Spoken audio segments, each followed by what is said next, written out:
Students, आज हम पढ़ेंगे the Anglo French rivalry in India, the Karnataka Wars, या फिर जिसको हम कह सकते हैं भारत में आंग्ल फ्रांसीसी प्रतिस्पर्धा और कर्नाटक के युद्ध। भारत में यूरोपीय कंपनियां व्यापार के लिए आई थी। इसी व्यापार के कारण इनके बीच प्रतिस्पर्धा भी रहती थी। यह प्रतिस्पर्धा इनके अस्तित्व व सर्वोच्चता दोनों बातों पर आधारित होती थी। विभिन्न यूरोपीय शक्तियों की भारत के संदर्भ में सबसे भीषण प्रतिस्पर्धा अंग्रेजों और फ्रांसीसियों के बीच हुई थी, क्योंकि पुर्तगाली व डच पहले ही दौड़ में पीछे रह चुके थे। ये दोनों ही शक्तियां यूरोप में सर्वोच्चता स्थापित करना चाहती थी और भारत में भी अपने आप को सर्वोच्च साबित करना चाहती थी। इन दोनों की नौसैनिक शक्ति भी काफी शक्तिशाली थी। ये दोनों प्रतिस्पर्धा में कर्नाटक को चुनते हैं या कर्नाटक इनका केंद्र बन जाता है। इस धरती पर इन दोनों शक्तियों के बीच 3 युद्ध लड़े गए थे, जिसमें अंतिम तौर पर अंग्रेज सफल रहे। उन्होंने फ्रांसीसियों का भविष्य भी निर्धारित कर दिया। वे सबसे बाद में आए थे तथा जल्दी ही उन्होंने अपना दायरा भी सीमित कर लिया। इन तीनों युद्धों का जो समय काल रहा है वो 1746 से 1763 के बीच का रहा है।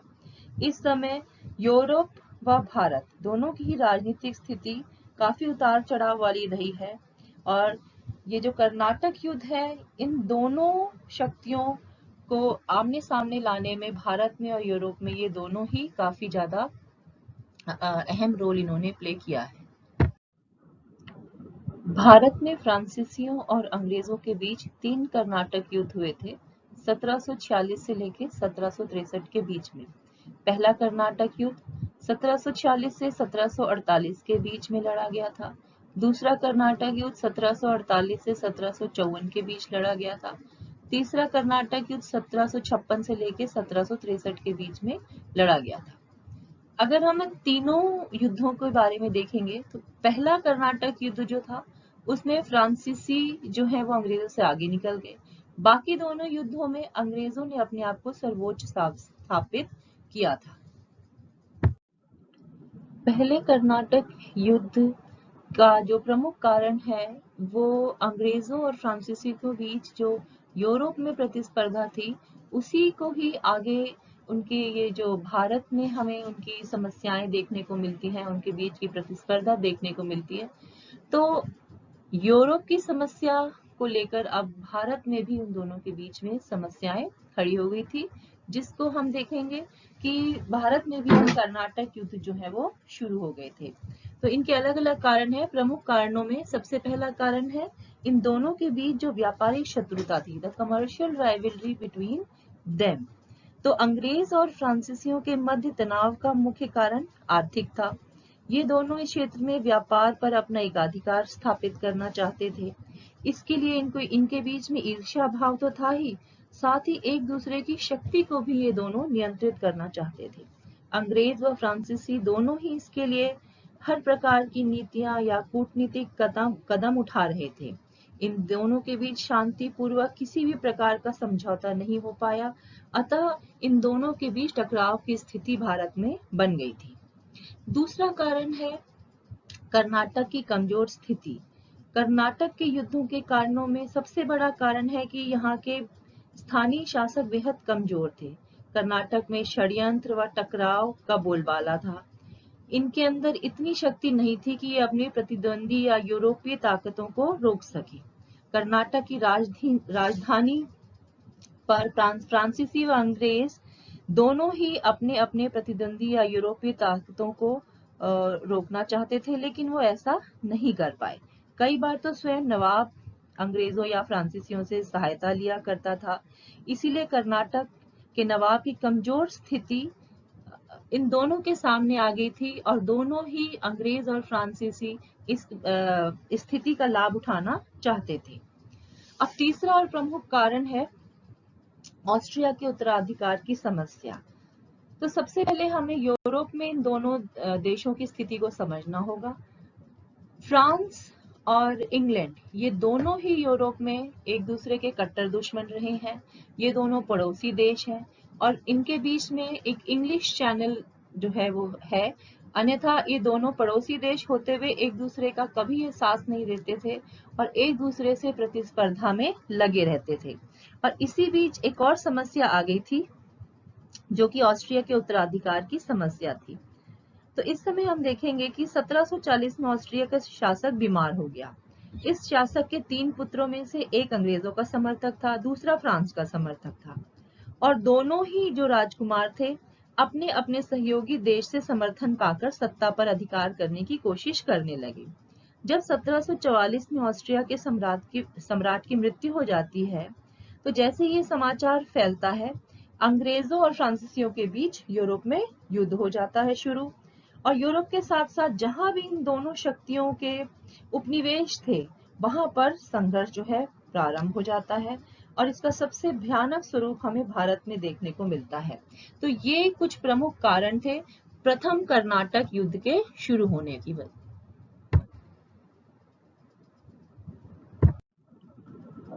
पहले कर्नाटक युद्ध का तात्कालिक कारण था अंग्रेज कैप्टन बर्नेट के नेतृत्व में अंग्रेजी सेना द्वारा कुछ फ्रांसीसी जहाजों पर अधिकार कर लेना।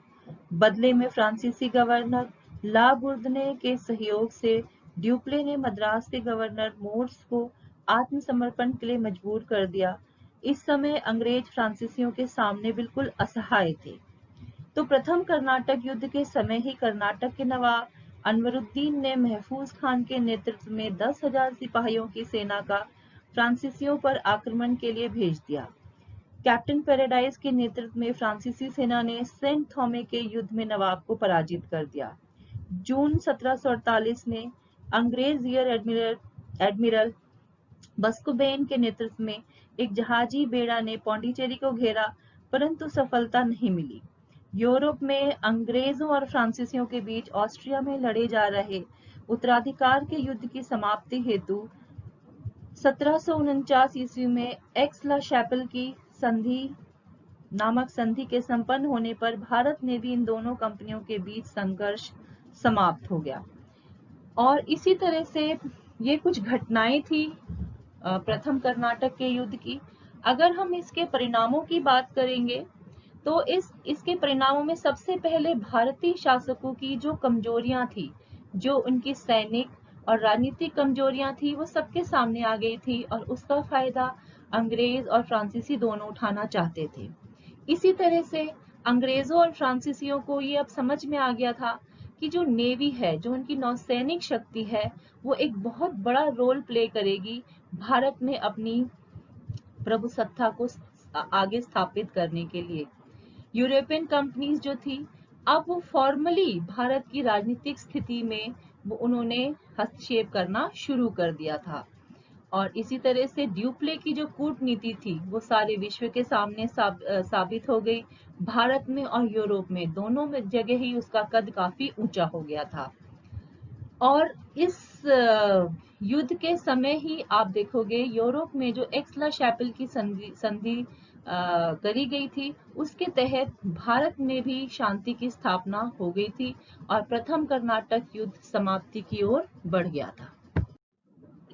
कर्नाटक का दूसरा युद्ध 1748 से 1754 के बीच में हुआ था और आपने ये देखा कि कर्नाटक का प्रथम युद्ध 1748 ईस्वी में एक्स-ला शैपेल की संधि से बंद हुआ था। जैसा कि मैंने आपको बताया कि एक अस्थायी व्यवस्था थी, ऐसा दोनों समझते थे, दोनों मतलब फ्रांसीसी और अंग्रेज ऐसा मानते थे। यूरोप में हुई संधि के आधार भारतीय परिप्रेक्ष्य नहीं था, इसीलिए भारत में शांति की आशा नहीं की जा सकती थी। इसलिए 1748 में ही दूसरा कर्नाटक युद्ध प्रारंभ हो गया। यह युद्ध काफी लंबा था, काफी महत्वपूर्ण था, क्योंकि इसके परिणाम काफी अलग थे। तो दूसरा कर्नाटक युद्ध जो आप देखोगे, ये काफी ज्यादा अलग युद्ध था और इसमें आप देखोगे कि इसकी पृष्ठभूमि में स्थानीय और यूरोपीय दोनों तत्व थे। लेकिन हमने देखा कि पहला कर्नाटक युद्ध जो था, उसमें भारत की स्थिति से कोई लेना देना नहीं था। पहला कर्नाटक युद्ध जो है, उसमें यूरोप में जो उनकी प्रतिस्पर्धा चल रही थी, उसी का आधार बनकर भारत में भी ये प्रतिस्पर्धा शुरू हो गई थी। लेकिन जो दूसरा हमारा युद्ध है, इसका पहला कारण है एक्स-ला शैपेल की संधि से दोनों ही पक्षों को जो असंतुष्टि थी। जैसा कि स्पष्ट है कि कर्नाटक का पहला युद्ध इस संधि के तहत हुआ था। सही अर्थों में इस संधि का भारत से कोई लेना देना नहीं था। केवल कुछ स्थानों की अदला बदली में मद्रास अंग्रेजों को दे दिया। इसके बदले लुईबर्ग उत्तरी अमेरिका में जो था फ्रांसीसियों को मिल गया। जिस समय ये संधि हुई उस समय तक अंग्रेज और फ्रांसीसी दोनों आमने सामने थे। उनकी शक्ति के बारे में आर पार का फैसला नहीं हुआ था। दोनों को लगता था यदि कुछ समय और मिल जाता तो वो अपनी स्थिति मजबूत कर सकते थे। दोनों ने इसलिए बड़े स्तर पर तैयारियां भी की थी। ड्यूप्ले को लगता था कि उसको जीत का कोई लाभ नहीं हुआ, क्योंकि उससे जीता हुआ मद्रास वापस ले लिया गया था। दूसरी ओर अंग्रेज अपनी हार का बदला लेना चाहते थे। इसलिए इस युद्ध का कारण पिछली शत्रुता व कर्नाटक का पहला युद्ध था, ऐसा हम कह सकते हैं। दूसरा कारण है कर्नाटक व हैदराबाद में उत्तराधिकार की समस्या। 1748 में कर्नाटक व हैदराबाद दोनों ही स्थानों पर उत्तराधिकार के लिए झगड़ा चल रहा था। कर्नाटक का नवाब अनवरुद्दीन था, परंतु उसे चंदा साहब, जो कि पहले जो शासक थे कर्नाटक के, दोस्तली उनका दामाद था, उसने अनवरुद्दीन को चुनौती दे रखी थी। इसी समय हैदराबाद के निजाम आसफ शाह की मृत्यु हो गई। उसके उत्तराधिकार के रूप में उसके पुत्र नसीर जंग व नाती मुजफ्फर जंग के बीच युद्ध छिड़ा हुआ था। ड्यूप्ले ने इस मामले में पहल कर कर्नाटक में चंदा साहब तथा हैदराबाद में मुजफ्फर जंग को अपना समर्थन दे दिया। तो अंडरस्टूड है, अब जो बाकी दो लोग बचे उनको समर्थन कौन देगा? अंग्रेज देंगे। ड्यूप्ले, चंदा साहब व मुजफ्फर जंग तीनों इकट्ठे होकर कर्नाटक के नवाब अनवरुद्दीन को हरा देते हैं। बाद में उसका वध करवा दिया जाता है। अनवरुद्दीन का पुत्र मोहम्मद अली त्रिचनापल्ली चला गया तथा अंग्रेजों से शरण की मांग करता है। इसी तरह कर्नाटक पर चंदा साहब तथा अप्रत्यक्ष रूप से फ्रांसीसियों का प्रभाव हो गया। अंग्रेजों को अब खतरा हो रहा था कि वे हैदराबाद में भी कामयाब ना हो जाए, इसलिए उन्होंने हैदराबाद में नसीर जंग को समर्थन देने का फैसला किया और इस तरह चंदा साहब व मुजफ्फर जंग फ्रांसीसियों के समर्थन से तथा मोहम्मद अली व नसीर जंग अंग्रेजों के सहयोग से गद्दी लेने की कोशिश करने लगते हैं। अंग्रेज व फ्रांसीसी एक दूसरे के प्रभाव क्षेत्र को सीमित करने का प्रयास करने लगते हैं और इसी तरह यह लड़ाई भारतीय शक्तियों के साथ साथ यूरोपीय शक्तियों में भी छिड़ गई थी। तो ये थे हमारे प्रमुख कारण द्वितीय कर्नाटक युद्ध के।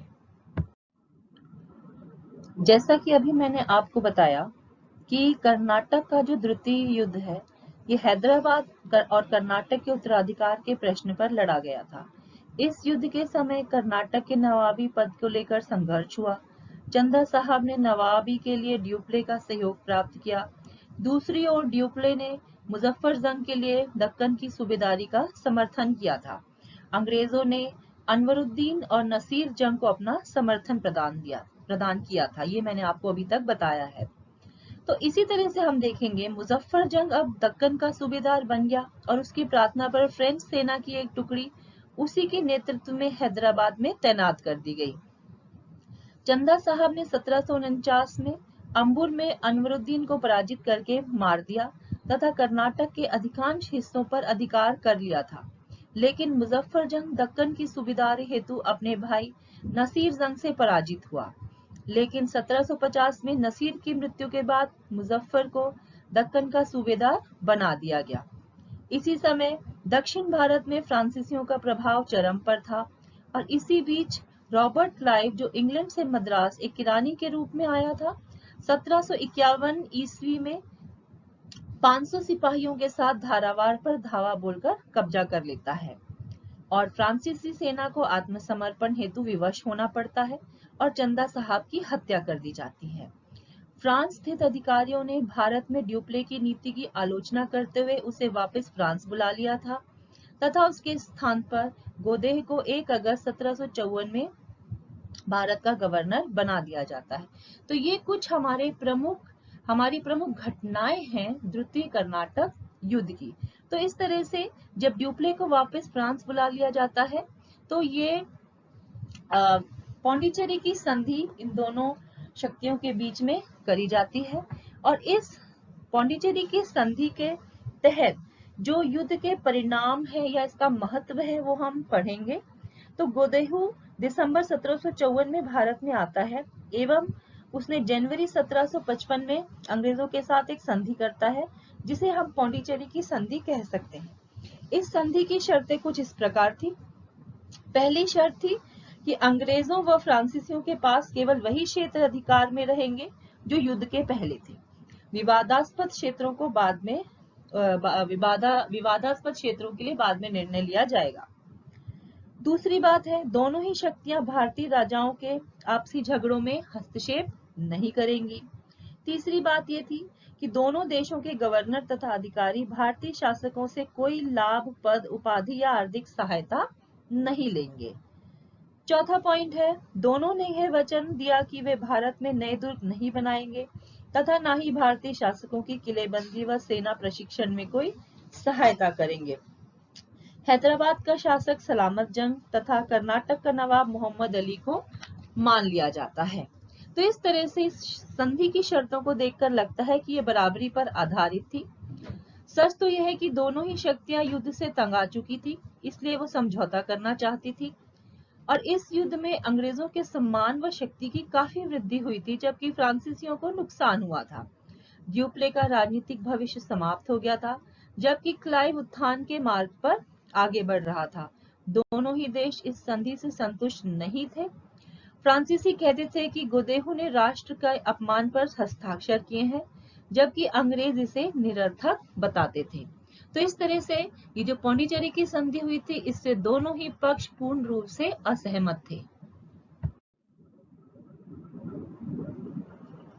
कर्नाटक के दूसरे युद्ध के बाद पौंडीचेरी की संधि को लगभग एक ही वर्ष बीता था कि दोनों के बीच फिर से मतभेद दिखाई देने लगे तथा फिर से एक अन्य युद्ध में उलझ गए। यह इन दोनों शक्तियों के बीच अंतिम तथा निर्णायक युद्ध था। कर्नाटक का यह तीसरा युद्ध 1756 से 1763 के बीच लड़ा गया। इस युद्ध के पीछे भी वही परंपरागत कारण जिम्मेदार थे।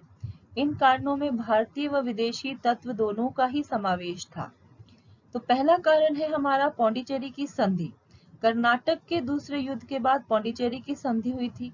यह संधि पूरी तरह से भारतीय स्थितियों व परिस्थितियों में हुई थी, परंतु यह अंग्रेजों व फ्रांसीसियों के बीच स्थापित शत्रुता को समाप्त नहीं कर सकी। फ्रांसीसी तो इस संधि के कारण तीन तरह से दुखी थे। पहला यह कि उन्हें ड्यूप्ले का वापस बुलाना ठीक नहीं लग रहा था। इसको वे फ्रांस की सरकार का अपरिपक्व निर्णय मानते थे। दूसरा यह कि नए गवर्नर गोदेहू यहाँ की परिस्थितियों से परिचित नहीं था। तीसरा यह कि फ्रांस की सरकार ने अनावश्यक दबाव डालकर यह संधि करवाई थी, जिससे फ्रांस व फ्रांसीसियों की तौहीन हुई थी। उनका मानना था कि सरकार को वांछित सहायता देकर जीत में हिस्सा करवाना चाहिए था। दूसरी ओर अंग्रेज भी इस संधि से असंतुष्ट थे। उनका मानना था कि युद्ध में विजय प्राप्त करके उन्हें कुछ भी लाभ नहीं हुआ। दूसरा, वे सलामत जंग को हैदराबाद का निजाम किसी भी कीमत पर नहीं स्वीकारना चाहते थे, क्योंकि वे बुसे द्वारा, जो फ्रांसीसी ऑफिसर था, उसके द्वारा उसको वहां का नवाब बनाया गया था। तीसरा यह कि संधि में यह आश्वासन दिया गया था कि वे भारत के राजनीतिक मामले में हस्तक्षेप नहीं करेंगे। उन्हें ये निर्णय पांव पर कुल्हाड़ी मारने जैसा लग रहा था, क्योंकि वे तो इसी माध्यम से बहुत कुछ आगे हासिल करना चाहते थे। तो इस तरह से आरोप प्रत्यारोप दोनों एक दूसरे के ऊपर लगा रहे थे, संधि की शर्तों का भी पालन नहीं कर रहे थे, इसीलिए ये युद्ध का कारण बनी थी। दूसरा है यूरोप में सप्तवर्षीय युद्ध। इस युद्ध का मुख्य कारण यह था कि दोनों के बीच यूरोप में एक युद्ध 1756 में शुरू हो गया था, जो कि 7 वर्षों तक चलता रहा।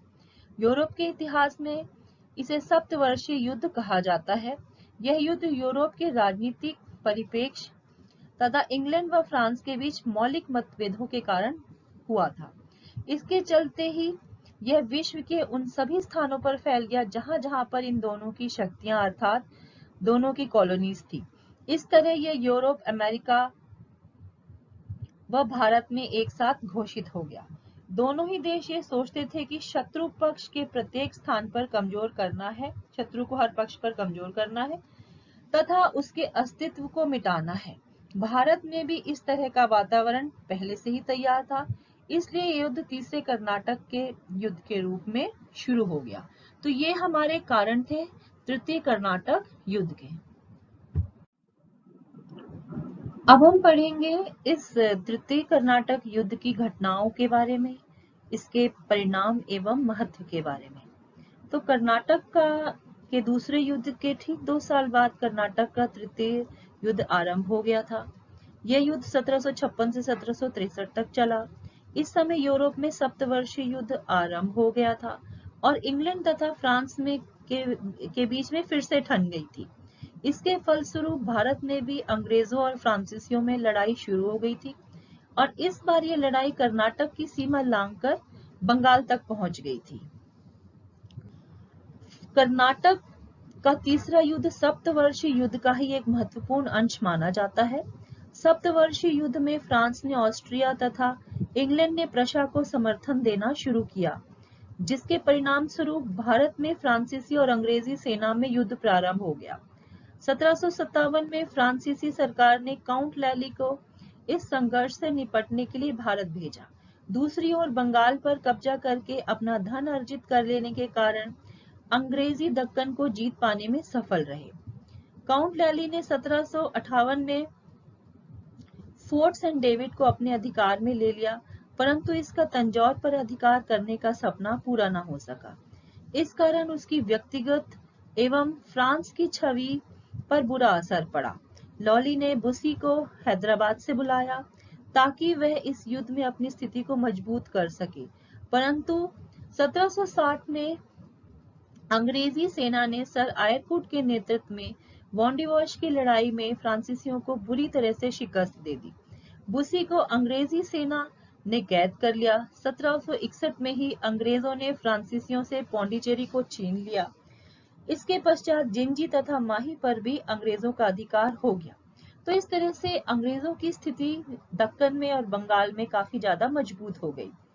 वांडीवाश का युद्ध फ्रांसीसियों के लिए निर्णायक युद्ध था, क्योंकि फ्रांसीसियों की समझ में यह बात पूर्ण रूप से आ चुकी थी कि वे कम से कम भारत में ब्रिटिश कंपनी के रहते सफल नहीं हो सकते, चाहे वह उत्तर पूर्व हो या पश्चिम या फिर दक्षिण भारत। 1763 में संपन्न हुई पेरिस की संधि के द्वारा अंग्रेजों ने चंद्रनगर को छोड़कर शेष अन्य प्रदेश जो फ्रांसीसियों के अधिकार में 1749 ईस्वी तक थे वापस कर दिए और ये क्षेत्र के स्वतंत्र होने तक इनके पास ही बने रहे। तो इस तरह से ये हमने कुछ युद्ध की घटनाओं के बारे में पढ़ा। और युद्ध के परिणामों की अगर हम बात करेंगे तो कर्नाटक का तीसरा युद्ध भारत में अंग्रेजों व फ्रांसीसियों के बीच सर्वोच्चता की लड़ाई के पराक्षेप हो गया और इस युद्ध के भारत में बंद होने के बाद यूरोप में चल रहा युद्ध भी बंद हो गया। इस युद्ध के बाद 1763 में पेरिस की संधि हुई। पेरिस की संधि के द्वारा फ्रांसीसियों को पौंडीचेरी व चंद्रनगर के प्रदेश लौटा दिए गए, परंतु इन स्थानों की किलेबंदी करने पर रोक लगा दी। उनको इस बारे में विशेष हिदायत दी गई कि भारत की राजनीतिक गतिविधियों में फ्रांसीसी हस्तक्षेप नहीं करेंगे। इस तरह से फ्रांसीसी केवल व्यापारी ही रह गए। उसकी भारतीय क्षेत्र में राज स्थापित करने की संभावनाएं हमेशा के लिए समाप्त हो गई। अंग्रेजों ने इस युद्ध से अधिक लाभ प्राप्त किया, वे अपनी सर्वोच्चता स्थापित कर पाए। साथ में भारत की राजनीतिक कमजोरी का भी उन्हें स्पष्ट आभास हो गया कि वे अंग्रेजों का मुकाबला नहीं कर सकते। दूसरी ओर यह शर्त उन्होंने फ्रांसीसियों पर लागू कर दी कि वे भारत के राजनीति में हस्तक्षेप नहीं करेंगे, जबकि खुद इस बात की छूट उन्होंने ले ली थी। इसी के आधार पर वे भारत में अपना विस्तृत साम्राज्य स्थापित कर पाए। इस युद्ध के कारण इस बात की छूट उन्होंने ले ली और अंग्रेज जो है दक्षिण में सर्वोच्च शक्ति बन गए। उन्होंने भारत के समुद्री तट पर अपना व्यापारिक एकाधिकार स्थापित कर लिया और इस तरह से इस युद्ध के बाद अंग्रेजों की स्थिति व शक्ति में तेजी से वृद्धि हुई। उनके मन में राज स्थापित करने की दबी आशा जागृत हो गई। फ्रांसीसियों ने उनका विरोध 1818 तक किया, लेकिन मात्र ये एक दिखावा रहा, अंग्रेजों का वे कुछ भी नहीं बिगाड़ पाए। इस तरह से अंग्रेजों ने पुर्तगालियों व डचों के साथ पहले संघर्ष किया, बाद में फ्रांसीसियों से किया, लेकिन इन सभी का परिणाम अंग्रेजों के पक्ष में रहा और इसका लाभ उन्हें भारत के साथ साथ यूरोप में मिला। तो कर्नाटक के युद्ध काफी महत्वपूर्ण रहे हैं भारत और यूरोप दोनों के इतिहास में। तो ये हमारे रिजल्ट्स थे या परिणाम थे, या फिर आप कह सकते हो कि ये महत्व है कर्नाटक के तीसरे युद्ध का। अब हम पढ़ेंगे आंग्ल फ्रांसीसी स्पर्धा में फ्रांसीसियों की असफलता तथा अंग्रेजों की सफलता के कारण। What were the causes of the failure of the French and the success of the English? Bharat में 15वीं शताब्दी के अंतिम दिनों में समुद्री मार्ग से यूरोपीय शक्तियों के आने का क्रम प्रारंभ हुआ। इस क्रम में पुर्तगाली आए, जिनकी शक्ति को डचों ने कमजोर किया। फिर डचों को अंग्रेजों ने यहाँ स्थापित नहीं होने दिया। इसी कड़ी में फ्रांसीसी व अंग्रेजों के बीच संपर्क हुआ, जिन्हें कर्नाटक के युद्धों के नाम से जाना जाता है। इन युद्धों में अंग्रेजों की जीत व फ्रांसीसियों की हार हुई। इनके कई कारण थे, जिनके बारे में अगर हम पढ़ेंगे तो हम जानेंगे कि पहला कारण था अंग्रेजी कंपनी की श्रेष्ठता। भारत में अंग्रेजों व फ्रांसीसियों के बीच संघर्ष दोनों देशों की व्यापारिक कंपनियां कर रही थी। इन दोनों कंपनियों की तुलना करें तो यह स्पष्ट होता है कि अंग्रेजी कंपनी फ्रांसीसियों से श्रेष्ठ थी और ये 3 प्रकारों से श्रेष्ठ थी। पहला है डिफरेंस इन द नेचर, प्रकृति में अंतर। फ्रांसीसी कंपनी एक सरकारी कंपनी थी, उनका प्रत्येक निर्णय वहां के सरकार के द्वारा लिया जाता था। दूसरी ओर जो अंग्रेजों की कंपनी थी वो एक प्राइवेट कंपनी थी। वे एक साहसपूर्ण, आत्मनिर्भर एवं स्वयं संचालित संस्था थी, जिसे वे अपने निर्णय लेने के लिए किसी और पर आश्रित नहीं होते थे। दूसरी ओर फ्रांस की जो कंपनी थी वो पूरी तरह से अपनी सरकार पर आश्रित लेती थी, वो किसी तरह से भी अपने आप निर्णय नहीं ले सकती थी। तो इस तरह से हालातों को देखते हुए फ्रांसीसी कंपनी आश्रित रहती थी अपनी सरकार पर और अंग्रेजी कंपनी अपने निर्णय स्वयं लेकर परिस्थितियों के अनुसार सारे कार्य करती थी। दूसरा है व्यापारिक केंद्रों की दृष्टि से। भारत में अपने अपने व्यापारिक केंद्र दोनों ने स्थापित किए थे।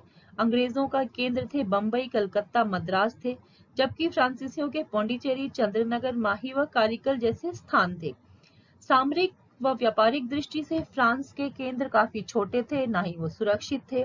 दूसरी ओर अंग्रेजों के स्थान जो थे वो काफी बड़े थे और सामरिक और व्यापारिक दृष्टिकोण से वो काफी ज्यादा बड़े और अच्छे थे। आर्थिक दृष्टि की अगर हम बात करें तो अंग्रेज फ्रांसीसियों से बहुत पहले आए थे। उन्होंने ठीक आधार बनाकर चलने का प्रयास किया, जिसके आधार पर उनका व्यापार भारत में कई वर्षों से चल रहा था। वर्ष में कोई भी ऐसा समय नहीं होता था जब इनका माल भारत आता व जाता ना हो। फ्रांस केवल हर 3 महीने में एक बार माल का आदान प्रदान करता था। तो इस तरह से लाभ जो है वो अंग्रेजी कंपनी को ज्यादा था और फ्रांसीसी कंपनियों को कम था। तो ये हमने देखा कि किस तरह से जो इंग्लिश कंपनी थी वो काफी सुपीरियर थी फ्रेंच कंपनी के से, अगर हम उसको कंपेयर करें तो। दूसरी बात ये आती है कि फ्रांस की यूरोप की राजनीति में क्या स्थिति थी। तो फ्रांस की जो कंडीशन यूरोप में भी जो थी वो इतनी अच्छी नहीं थी। फ्रांस की खुद की आर्थिक स्थिति खराब हो गई थी, उसका प्रशासन अस्त व्यस्त हो गया था। दूसरा ये कि जर्मनी व इटली से उन्हें सफलता नहीं मिल पाई थी, ना ही लाभ मिला था। यूरोप के अन्य शक्तियों से वो ईर्ष्या करते थे। हर प्रकार यूरोप के दूसरे लोग फ्रांस के विरुद्ध अनेक संगठन बनाते थे। फ्रांस की सरकार जो है इन्हीं कारणों की वजह से भारत में अपनी कंपनी की ओर बिल्कुल भी ध्यान नहीं दे पा रही थी, जिससे आप देखोगे कि फ्रांस की स्थिति यूरोप में भी खराब थी और भारत में भी इतनी अच्छी नहीं थी। तीसरी बात आती है फ्रांसीसियों में एकता नहीं होना। तो फ्रांसीसी कंपनी की स्थापना से लेकर अंत तक अगर हम अध्ययन करेंगे तो ये बात स्पष्ट होगी कि इनमें एकता नहीं थी, न ही इनके बीच में तालमेल था।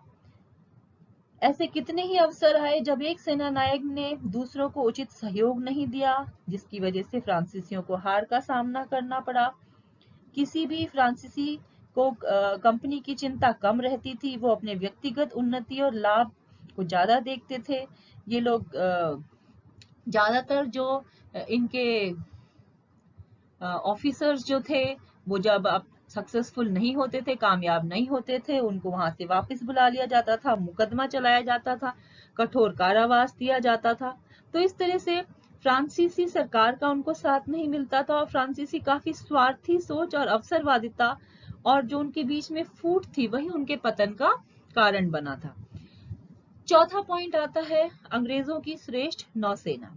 भारत में समुद्री मार्ग से ही व्यापार करना होता था, तो इसलिए वो लोग नौसेना पर काफी ज्यादा निर्भर रहते थे। ब्रिटेन विश्व की सर्वश्रेष्ठ नौसेना शक्ति होती थी। स्पेन के अरमेज को हराने के बाद उन्हें चुनौती देने वाला कोई नहीं था।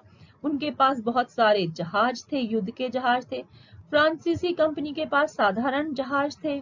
उनके युद्ध जहाजों की संख्या बहुत कम थी अंग्रेजों से अगर हम उनको कंपेयर करें।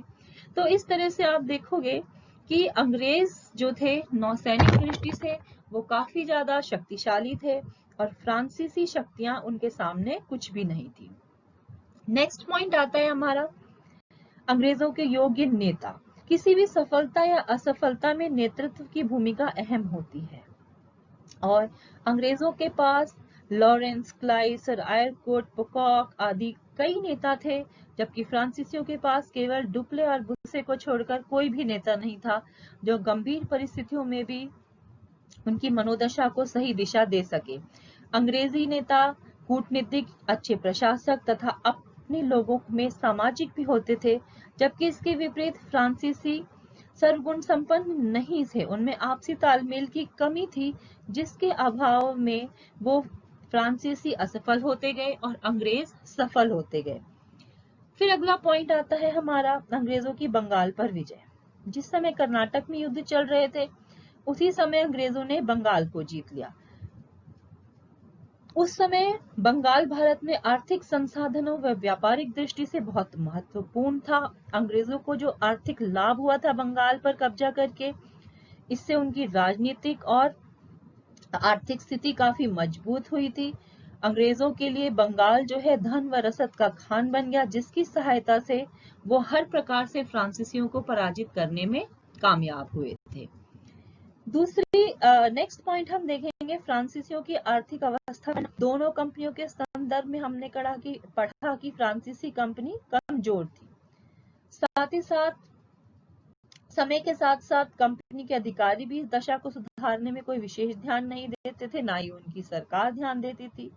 व्यक्तिगत व्यापार वो ज्यादा करते थे, जबकि संसाधन सरकार के प्रयोग किया करते थे। 1748 में सरकार ने भी इस कंपनी को पैसा देने से मना कर दिया था। तो इस तरह से कंपनी में पैसे के लाले पड़ गए थे और उनकी आर्थिक स्थिति भारत में काफी ज्यादा खराब हो गई थी। तो ये भी उनके हार का एक बहुत बड़ा कारण बना था। इसके बाद प्रमुख रूप से आती है ड्यूप्ले की भूमिका।